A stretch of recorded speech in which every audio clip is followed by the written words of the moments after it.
Hi, this is Dr. Amy Hayek with Animal Chiropractic Education Source, and the topic for today is exercise versus eating, nutrition.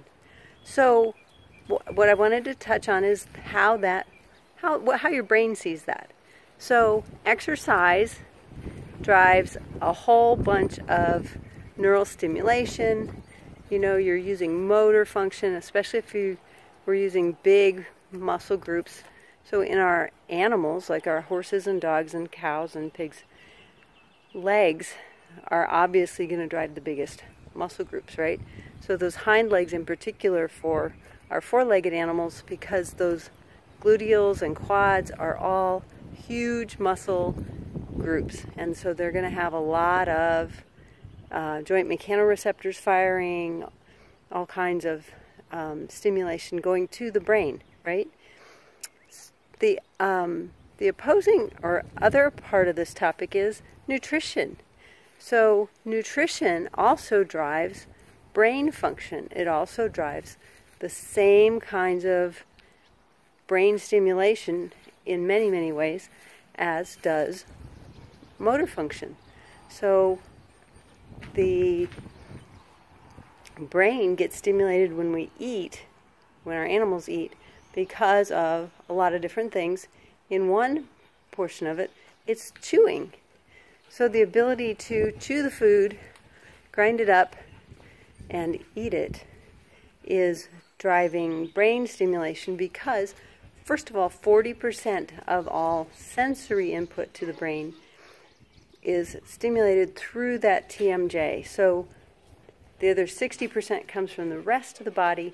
40% of sensory input goes through the jaw. So how they chew, how they swallow, how they vocalize, all those things drive brain stimulation. But the other part of that is that sensory input to the face, to the nose. For our animals, nose stimulation is important, and that's a big function, and it's another portion of that sensory input, but it doesn't go through the TMJ. It's wired directly into the brain. So just the fact that the nervous system set that up so that the muscles around the mouth are wired through the TMJ are really important for brain function. Now, here's the catch. So when our animals exercise, they get, a big portion of stimulation into the brain because they're moving, they're firing mechanoreceptors, they're getting all kinds of sensory input about where they are in space, all that kind of stuff. Which is why, for one reason, I'm not a big fan of stall rest or cage rest. Because those animals, even though they may be resting one joint or a small wound, they are basically starving their brain of sensory input because they're not moving, they're not up, they're not walking around, they're not getting that joint mechanoreceptors firing that help that brain to continue to grow and behave like a brain.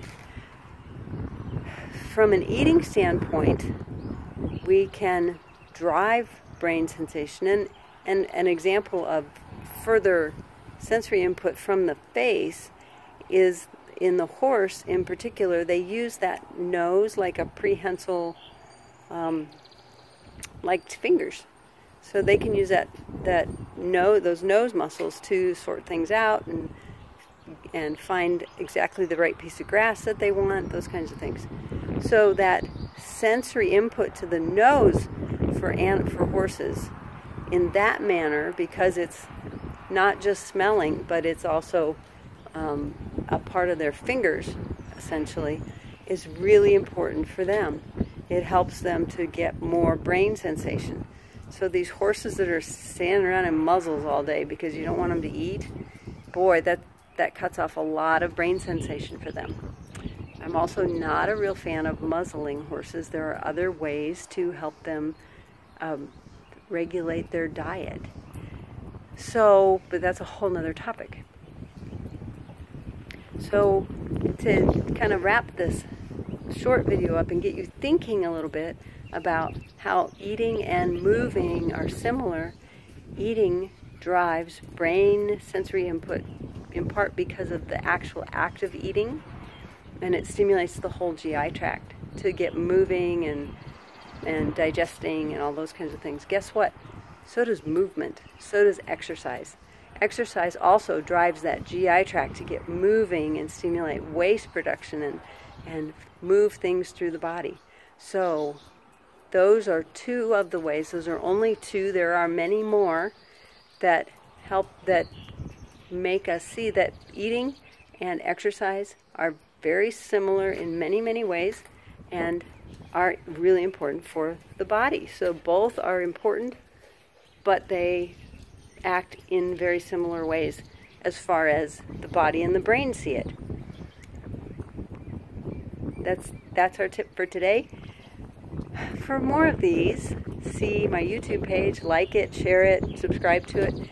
But for more in-depth information, visit us at animalchiropracticeducation.com. Sign up, take a course. Courses are online, so you can take them at your own leisure, and you'll learn a lot more about how that brain and body function together and how that helps the whole system work. I'm Dr. Amy Hayek. Have a great day.